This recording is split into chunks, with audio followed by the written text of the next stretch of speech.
Star Wars Acolyte's understanding of the Force was actually pretty great, but it failed at the most important part of a TV show, storytelling. So, what was the point of Acolyte? Welcome to Star Wars Uplink, your place for everything Star Wars gaming, the TV shows, and the movies. Let's jump in.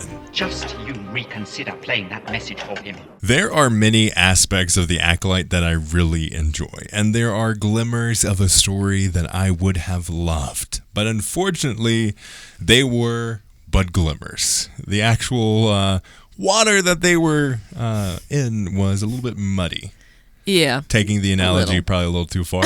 A little bit, yeah. But like Star Wars Acolyte had tons of moments that I think were really great. They just didn't have the time to really act on any of them. Mm-hmm. Obviously, we've got a lot more of the Jedi perspective. I think that was the core story that they were actually able to accomplish in this series within this season, if it gets multiple seasons. The idea that it was a Sith-led story was quite flawed. It was a story led by someone who would eventually find interest in learning more about the dark side. Right.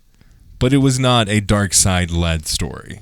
No, that's probably one of the biggest disappointments I have with the thing is that it was false advertising. Like, yes. The way that they described it and the way that they presented it to us really didn't pan out. Like, this should have been stated more as a flawed Jedi story. Yes.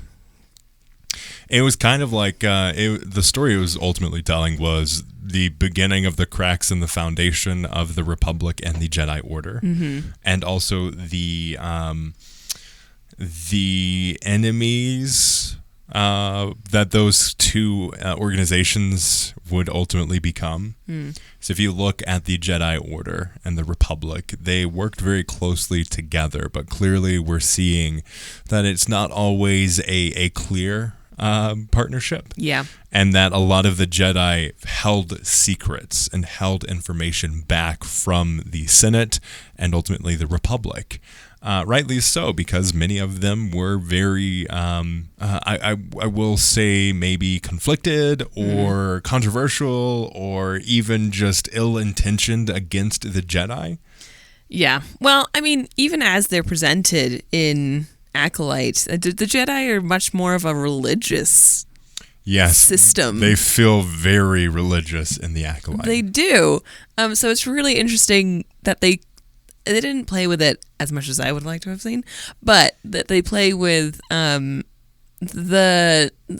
kind of the disdain and like the wanting of the distance between the politics and the Jedi. Whereas we know the Jedi to be extremely like hand in hand in the prequel series. Politically active, almost as another army of the Republic. It's really an arm of the Republic as we see them become generals in the Clone Wars. Right. Yes. So I think it's a really good stance to take, or like it's really interesting just seeing that side of things. I think they could have gone stronger with it. But that's also not really the story we were here for. So yeah.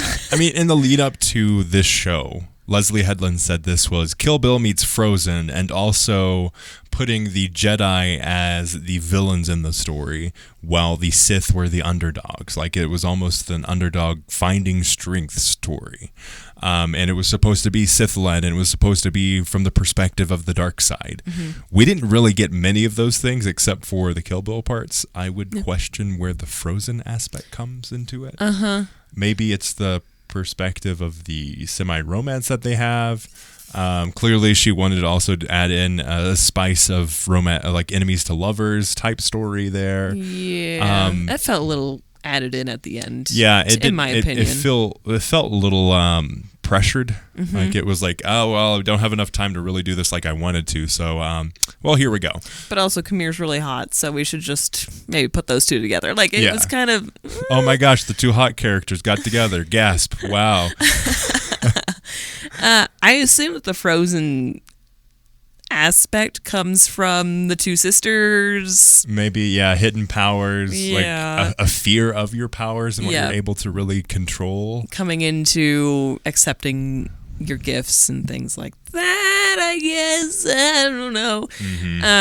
Definitely a gray. You can kind of leave it to interpretation. Yeah, but like when we boil it down, like what's the point of the Acolyte?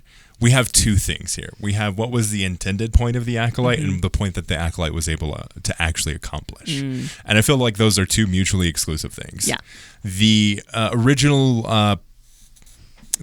pitch for Star Wars The Acolyte was this Sith-led story to showcase another aspect of the Sith. Right. To showcase that there were active Sith. Clearly, Palpatine and Plagueis didn't come out from nowhere. They had to have had some effect in the galaxy before then. They didn't just spawn from the ether and knew everything about the Sith. There needed to be a growth and a path to where they end up with Palpatine in the role that he is in. But this story is not that story. No. This story is very convoluted and messy and doesn't actually have a point. It has many points that it doesn't necessarily fine-tune or sharpen to the point that it needs to be. To make a point? Adding many analogies there.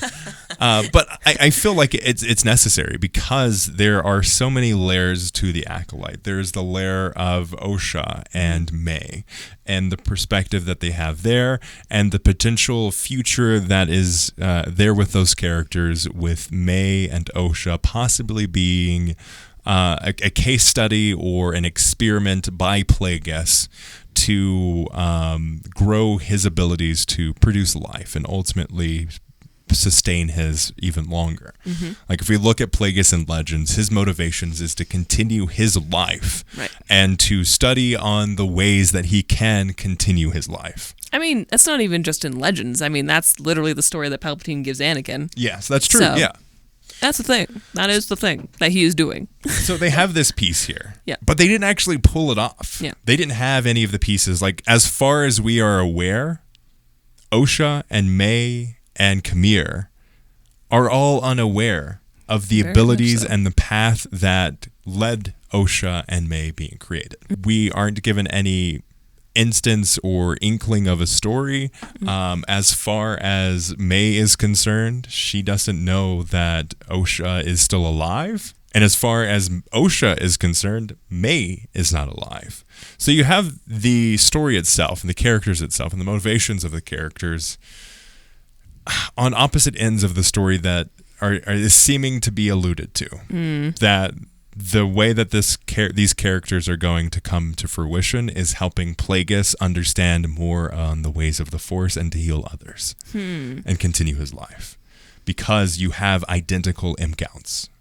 Right. And identical biological makeups of Osha and May. Yeah. So there's that story here. There's also the story of the Jedi and the Jedi Order and the ways and the variety of perspectives that you can have on the ways to get to the dark side. Because as far as Sol is concerned, he's doing this for the Order. He has been brainwashed by himself that helping May and Osha is what is good and needs to happen. Well, it's what is righteous. That is the quote unquote. He says that is the right thing to do. Yep. Where everything else about the Jedi, everything else and all the other party members are telling him that this is a selfish act, but he's not able to see it as such and ultimately leads to his downfall and honestly is corrupting him from the inside. Like that is the way that the Force works. You don't just you can't float in between the light side and the dark side. When you use the dark side, it is a corruptive force. It is not about if you will go to the dark side. It's about when you will go to the dark side. Unless you have an awareness and an intention to step away from the dark side, you will get corrupted. And that is what we see with Sol. It's interesting that we don't see it in the same way as Osha.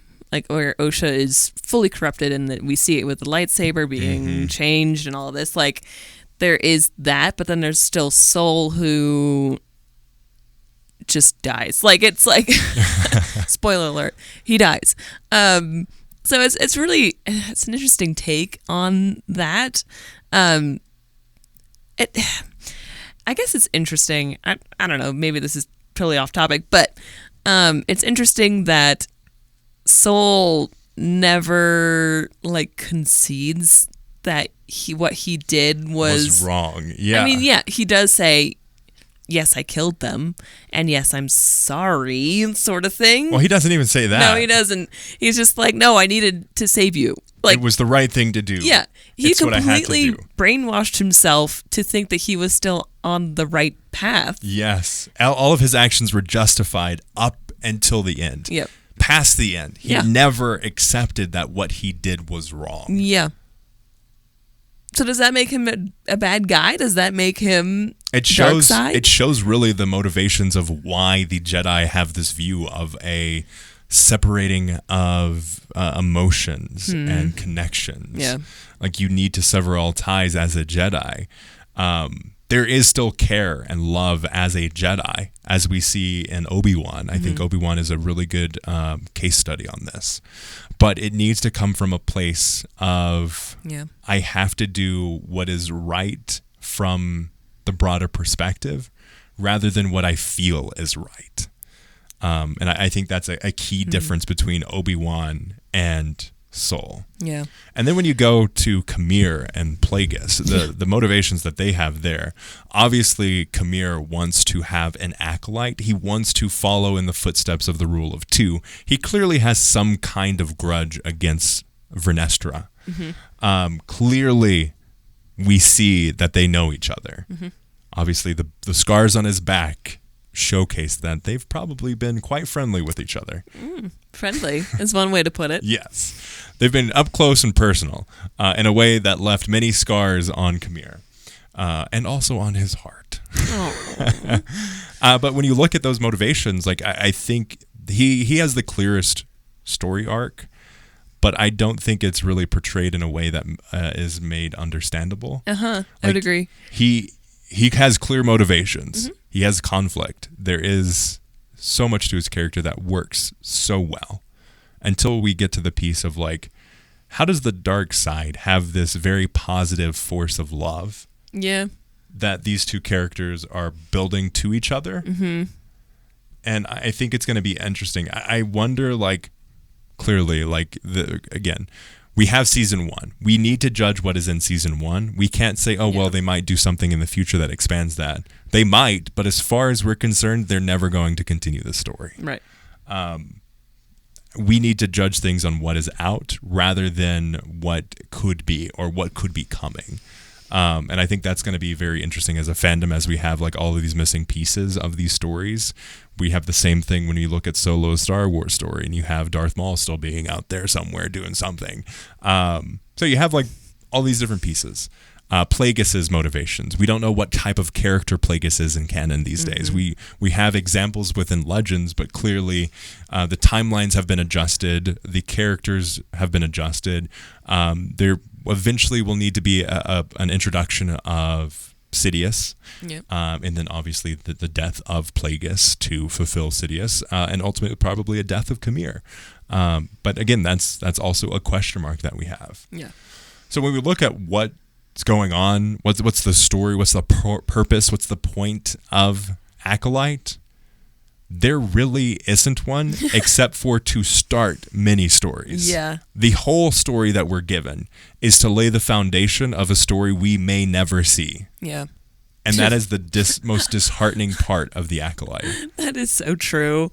Oh, man. Yeah, no, it literally is a story of stories, and they're just throwing things out there. It's very explorative. It's very much just, here's a bunch of things that could lead to something, but we're not going to wrap these up just yet. Anytime soon. And no. And we don't know if we never. will wrap them up. Yeah. And I don't want the excuse that I think a lot of people have where, oh, they'll continue it in a book. No. That is not the hierarchy of Star Wars. Is movies, live action TV shows, video games, books, and comics. Like that is the story structure of the importance of these characters and moments. I do not want to see these threads explored in anything except for the TV show. Yep. And I will not say, oh, yeah, well, if you read this book and this comic and do this, and this, well, then you get a cohesive story. No. You need to tell the story that you're going to tell within the medium it was told. Yep. You can tell subsequent stories that support the story that was told in that medium. And they're doing that. They're releasing some prequel books with Jecki and Yord. Yeah. So they're doing those types of things, and I would say those are great. Yeah, that makes sense. But you do not continue a story in a different medium and expect it to be the same thing. Yeah. The only other time where, like, exploring more of the story in a different medium is okay is if the story continues in a way that loses some of those extra storylines that are going on. It can't be as impactful. Right. Like, it can't change the entire story that was in the TV show. Right. Yeah. And I think that's where a lot of confusion goes for. I love many of the Star Wars books, I'll say. There are many that I don't like. One is behind me currently. There is, like, Inferno Squad, I really enjoyed that. It added to the depth of the characters within Battlefront 2's campaign. The Jedi Survivor Battle Scars book takes away from many of those characters. It's not something that I enjoy, but I know many people that did enjoy that book. So it's not necessarily for me to say whether or not something is good as a whole, but it's my perspective that I don't think Battle Scars is good and I like Inferno Squad. Right. It's my perspective, my opinion. But they don't negatively impact or change the entire history of the thing that was originally started. Right. And the story that was created in a different medium. Yes. In the hierarchy of Star Wars and Star Wars books, Star Wars will always trump the books, no matter what. The Star Wars TV shows and the movies are more important than the Star Wars books. Yeah. That's not going to take away the impact that those books have on you. Those Star Wars books can have more of an impact on you than the movies or the TV shows. For sure. And many do, as we see with the backlash of a lot of Acolyte. Yeah. But you cannot continue the story of the Acolyte in anything but the medium that it was introduced in. Agreed. You can add to that story, but you cannot continue that story in the same way. It will always be lesser than that original story. Yeah. In my personal opinion. I agree. So when we look at the story that was told in the Acolyte, we kind of have to condense it down to what was there. And honestly, we have to, at this point, pretend that there is never going to get a continuation of this story, which sucks. Oof. And you can clearly tell from interviews with Leslie Headland that she has so much that she wanted to do. Yeah. And honestly, whatever, if there is ever a season 2, which I hope that there is, whatever season 2 is more than likely going to be the story that they originally wanted to tell with season 1. But they were not able to because there were too many things that they needed to set up the foundation for. And now we don't know if that story will ever get continued. Yep. So ultimately, what we got, what we were supposed to get was a dark side user story. But what we actually got was the background to the dark side user story. Yes. Set up all the things that needed to lay the foundation for the High Republic in live action. I think that's also kind of what the story was too. Like what it ended up being was just a timepiece of High Republic moments. Kind of the whole point was to set up the High Republic to be an era that they can explore in live action. Yeah. It was definitely exploratory. It was definitely about the High Republic. It was very much a let's just dive into this moment and kind of unearth some cool things about it. And yeah, that's what we get. What happens. Yeah, let's see what sticks. Yeah. But let us know your thoughts in the comments below if you're watching this on YouTube. What do you think the point of the Acolyte was? I would love to hear your thoughts and perspectives. There are many pieces that I enjoy. I do not want this to be, Star Wars Uplink hates the Acolyte and they think it's the worst show ever. You can't say that about the Acolyte. You can say that we think that Obi Wan Kenobi is the worst show ever, and just come at me, bro. There are many pieces that redeem the Acolyte for me. There are so many aspects that I think add to Star Wars in very unique ways that I would love to see more of. I just think the ways that they portrayed them in the show were not great in terms of the storytelling perspective. Yeah. The lore pieces, they did everything right as far as everything's concerned. Tight as a chip. Yeah. But let us know your thoughts in the comments below, or contact at uplinkpodcast.com if you're listening to this wherever you find podcasts. As always, thank you for listening. May the Force be with you.